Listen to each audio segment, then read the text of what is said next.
ছাড়া পেলেন ৬ সমন্বয়ক। গত ২ দিন ডিবি কার্যালয়ে তারা ছিল না অনশনে। নিরাপত্তা দেওয়ার কথা বলে বৈষম্যবিরোধী ছাত্র আন্দোলনের যে ৬ সমন্বয়ককে তুলে নেওয়া হয়েছিল তাদেরকে ছেড়ে দিয়েছে ঢাকা মহানগর পুলিশের গোয়েন্দা বিভাগ ডিবি। আজ বৃহস্পতিবার দুপুর ২টার দিকে রাজধানীর মিন্টো রোডে ডিবি কার্যালয় থেকে তাদের ছেড়ে দেওয়া হয়। সমন্বয়ক নাহিদের বাবা বদরুল ইসলাম দ্য ডেইলি স্টারকে জানান, ভোরের সবার পরিবারকে ফোন দিয়ে ডিবি অফিসে আসতে বলা হয়। আমরা নাহিদকে নিয়ে বাসায় যাচ্ছি। নাহিদের সঙ্গে কথা বলতে চাইলে বদরুল ইসলাম দ্য ডেইলি স্টারকে বলেন, নাহিদ এখন কথা বলার মতো অবস্থায় নেই।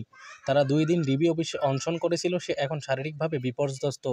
এর আগে দুপুরে ডিবি হেফাজতে থাকা কোটা আন্দোলনকারী ৬ সমন্বয়কারীকে ছেড়ে দেওয়া হয়েছে বলে জানিয়েছেন আইন বিচার ও সংসদ বিষয়ক মন্ত্রী আনিসুল হক।